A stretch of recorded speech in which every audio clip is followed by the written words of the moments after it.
basically is the black and white design that I came up with initially, which is what the business owner has seen. He hasn't seen the colourised version, and this is the actual colourised painting of that. The business I'm doing is Treg Smith Auto, which is this shop front here. And in the video that Treg did, he had so much to tell camera. In fact, when talking to Mary Kate about doing that video, she was saying, oh, I had so much trouble editing it because he had so much to say.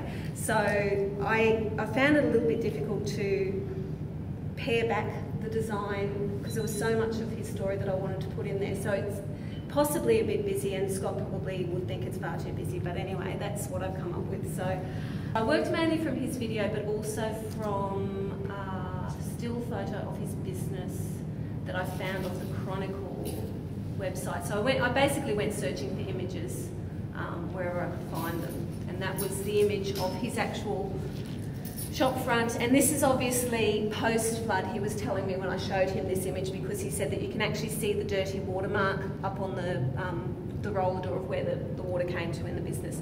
So from that image, I sort of extrapolated, and that basically is supposed to represent Grand Central in that section of it there.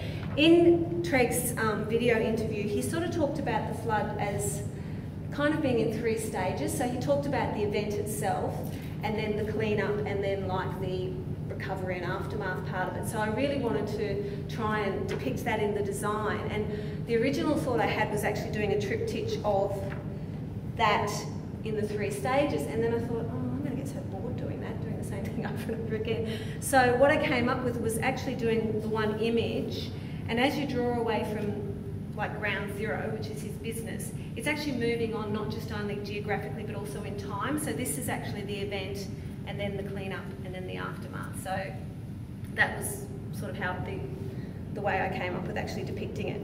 So in the actual event part, in his story, Treg talks about this brand new Commodore that got swept away, and I thought, oh, the classic like Australian Holden. So I have drawn it as the classic Australian Holden, which is actually like an FJ, just because I thought that was quite a nice little bit of poetic license.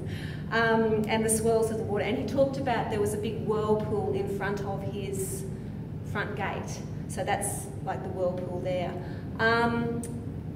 One of his stories was about the lady that was, the mother and the daughter that were trapped in their car, and the whole drama of that. I didn't want to put any figures in the water, I just steered away from that. But I kind of wanted to try and put a little bit of a human element in this actual event part. So what I came up with was the little green car, and you will need to come up and look at the picture close up to see it, but there is actually a little My Family sticker on the back windscreen of the car. And with the whole design, it's going on this building. Sorry, this is zoned out again. It's going on this building, and it's going on this brick wall here. So visually that building is already very busy, and as a drive-by, unless it was one image, one single thing, you're not going to see all this detail. So really it's more or less designed to be viewed by foot traffic and people stopping and looking for little things in it.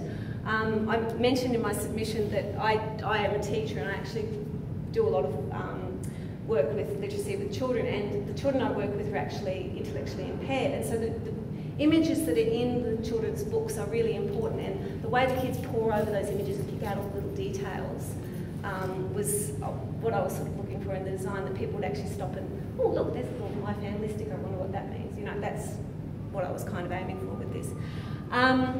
So that's the event itself. The cleanup, in his story of the cleanup, the 2 ladies that actually escaped from their car, I did want to represent them, so I've actually represented them here as embracing in front of Grand Central, which it would be actually just down here, I think, if I've got my geography right, which is over there, that junction, yeah, which is where they ended up basically after the flood. So that's them there.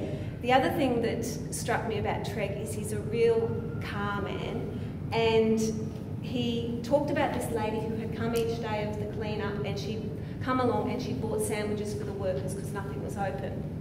And he's saying, oh, I really regret that I didn't get her name to thank her he said this in the video interview, and he said it again when I went to see him. He said, but she was driving a light blue Falcon. And I thought that just epitomised his character, that, you know, I clocked a car though. So I'd want her there in her light blue Falcon. So that's like a little nod to her. And if she ever comes along and looks at it and sees her light blue Falcon, she'll know who she is. And maybe other people who know her light blue Falcon will know who she is. So, and it kind of also represents other, you know, random acts of kindness from complete strangers in the event as well. And the clean-up vehicle is sort of a nod to the council element in the clean-up, that, you know, they had a part to contribute as well. And, the little blue car here with the parking sign is kind of, I guess, a little bit of an attempt at humour, but also the fact that we're talking about the loss of property, and that was very important to some people. My sister-in-law lost her car at one of the car parks here, and I know in our area a lot of people lost property as well. So that's just kind of a nod to the loss of property. Then as you move away from the central part, which is the clean-up, this is recovery, I guess. Treg talks about the fact that, in actual fact, he's expanded his business since the flood. It was like the cloud with the silver lining, that, you know, he's taken that opportunity to grow his business.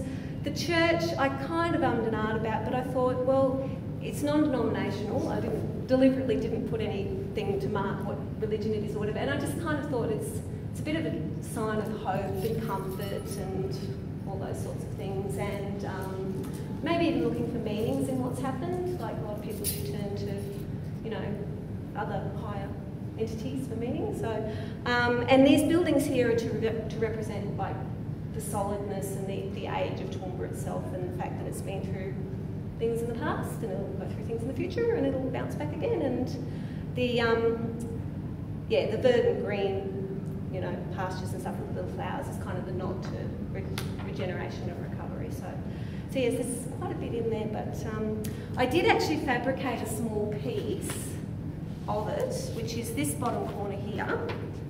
And I was going to bring that today, and then I thought, no, because you'll scrutinise it and it's not really that well finished off, so I didn't. But that's the piece there that I fabricated, and I can pass that around. And I kind of did that just because I wanted to show that even though that's really detailed, I kind of have a few little techniques that, for instance, I was saying to you about the sign, like that's actually painted under the glass.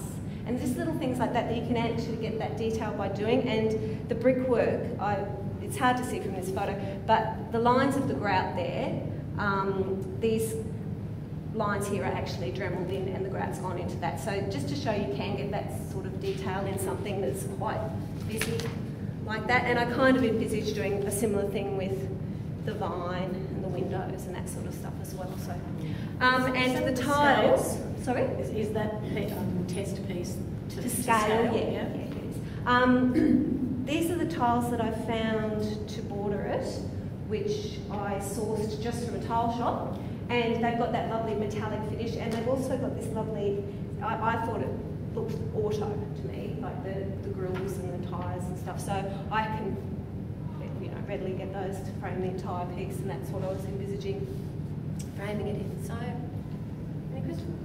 The original dimensions, which is 500 by 1,000, so one by half, yeah.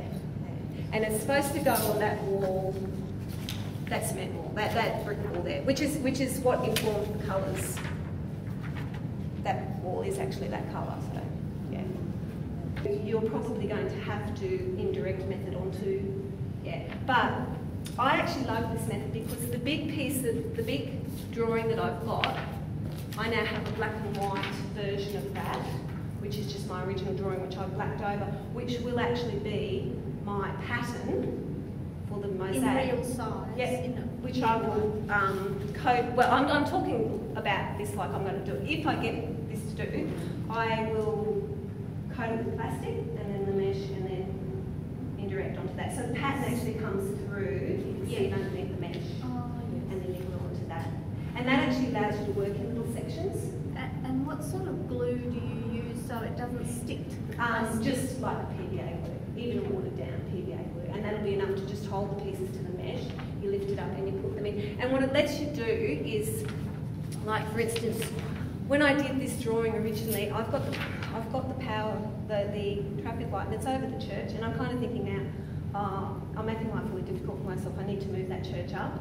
So when I do this, I will actually do it if I do this, I would actually do it in sections, and I would probably fabricate the church, and then I'd move it, place it, yeah, until it was in the right place, yeah. And I had to do that a bit with the car as well, because I had to actually shrink that a little bit from the original design. Yeah. So what, you'd actually make it on there and then cut the shapes and then play around? I would get it to the point where I had enough pieces on there like that I could cut out that entire bit, cut the mesh, and move that piece onto the substrate and position it and move things around it. Yeah. And then you glue those individual sections? No, then I would turn that over and I would paste on the back, or even straight onto the substrate and onto there. Yeah. With the mesh still there? Yep, mesh stays there. Now if you're using clear glass, you're going to have to put something under the clear glass, which is why actually a lot of that is actually painted underneath, because the glass is an amber coloured glass, but you can see the mesh underneath it. What do you paint with then? Just acrylic paint. And that's compatible with the glue? Yep. And so where do you get the mesh? The mesh I buy online from Sandy Robinson, who's in Brisbane. She runs a business called Mosaics. She sells for about $10 a metre. And it's a fiberglass mesh, and it doesn't move around. It's quite rigid, stable, rigid. Yeah. So what about if you have tiles of different widths? Yeah. Now with your thing that you're talking about with the tiles of different widths, yeah, that's perfect for that, because what you can do is if you've got this car, say, that is in a flat thin glass, and this is all tile, you can actually cut that car out separately on your mesh, pack behind it with more bulk, with more glue stuff, and bring it up to the same level as that. And then you don't have that in your design. I like working with this stuff.